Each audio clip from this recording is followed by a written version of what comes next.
Coach Daniel Johnson, how are you? Not too bad. I like that music, man. A little beat in that. Little beat. Headphones. That's good stuff. We come with a little bit of a beat, no big deal. Hey, speaking of beatings, 80-53 over the Hillsboro Hawks over the DeSoto Dragons. Did you think you'd walk in and put a beating on DeSoto? No, you never think that, and you certainly wouldn't have thought that after the first quarter. It was back and forth, and it was tight.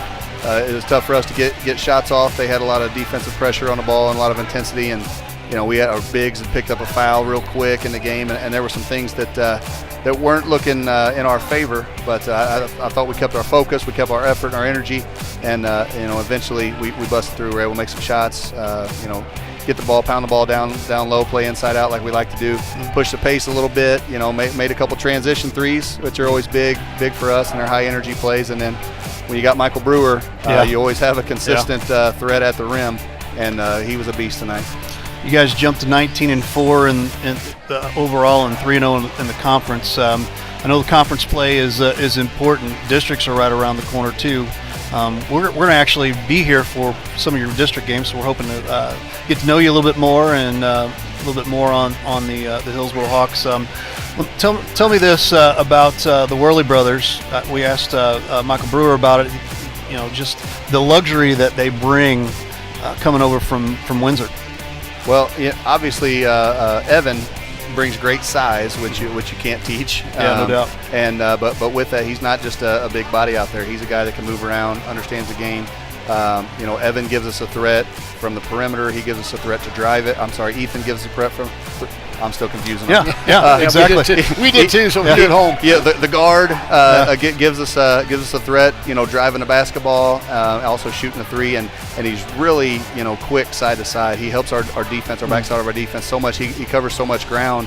He's the guy that he can be in one spot, pinched over on one side of the floor, but he knows what area that he's covering, and he can make a break on the ball while it's in the air. Just instinct stuff. And they've both played so much basketball. They're basketball junkies. They're AAU guys and all that kind of stuff. So they play a lot, and they bring a lot to our team, and they also bring good hard work and good attitudes, and it makes them fit in. Anytime that you got good talent, you work hard and have a good attitude, boy, it's easy to fit in whatever it is you're doing. So they've a luxury, like you called it. I think that's a good word for it. Tell us how special Michael Brewer is. Michael's one of a kind, and as far as athletes go, and it's my 13th year as a head coach, and guys talk about, this, that, and the other, but as far as motors go, a guy that just plays so hard all the time, he's second to none in that category, and always does it with a great attitude. You're never going to see any negative emotion out of Michael. I feel like, guys flop on Michael. He gets some tic-tac calls sometimes. He doesn't shrug his shoulders, throw his hands in the air, or walk back on defense. He turns around, puts his head down, sprints back. He's learned that, from his parents at home and that kind of stuff.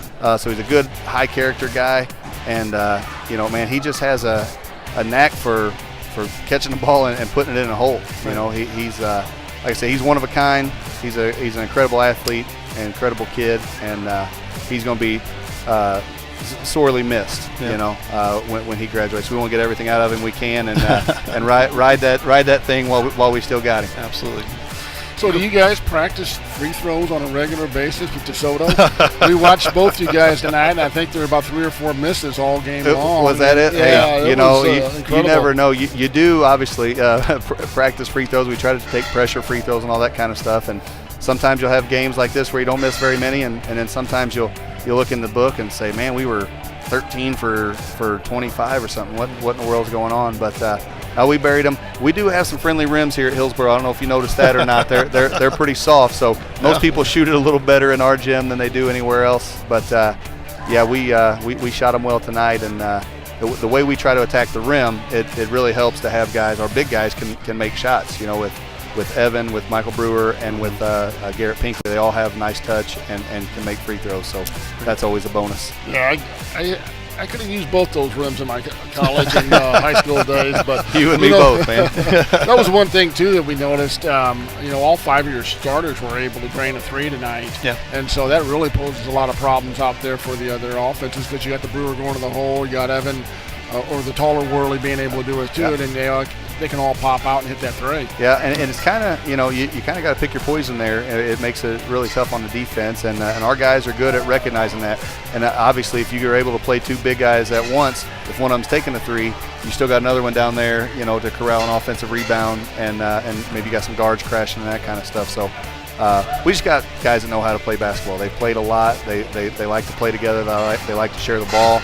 And nobody really cares who's taking a shot as long as it's a good one, and that's kind of how we play. And, if it was up to me, I'd let Ben Lampkin shoot it every time. Obviously, he shoots it, but Ben's going to move the ball. He's going to use he's going to use his skill set to his advantage, and guys close out on him. He's going to find the open man, and we all do that. Well, I was watching the second half, and he was out here on the point, and I could see him eyeing something up. I wasn't sure, and it was the alley-oop to Brewer, and I was like, yeah, well, go figure. But, he saw that way ahead of the play, and it developed exactly like he wanted it to, and they were able to put it down. And that was, with the ball pressure and stuff that they were putting on us right there, that was actually a little bit of a busted play. It was a called deal, but it's a nice luxury also to have 2 point guards on the floor, and Mark Moore and Ben Lampkin, that when something breaks down, they can kind of ad lib and they would catch a good screen from Michael, throw it up there somewhere near the rim, and he's going to go eat it. We saw that in the second half.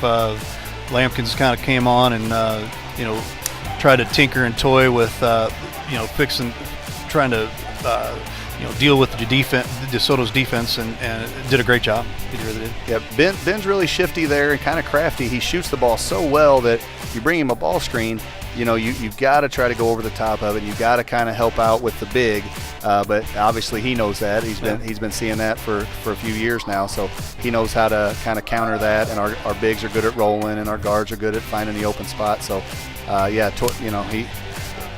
Ben Lampkin's ball screen is pretty good off. Makes the coach look pretty smart when you say, "Hey, give the ball to Ben. Go set him a high ball screen. Let's get some spacing, and you guys just go make me look good." There you go. Yep. Well, Coach Daniel Johnson, thanks so much for stopping by. We appreciate you. Great game tonight. Appreciate it. Yeah, We congratulations. appreciate the coverage. This is awesome. I know all those people watching and listening appreciate it too. Thank you very much. Thanks so much.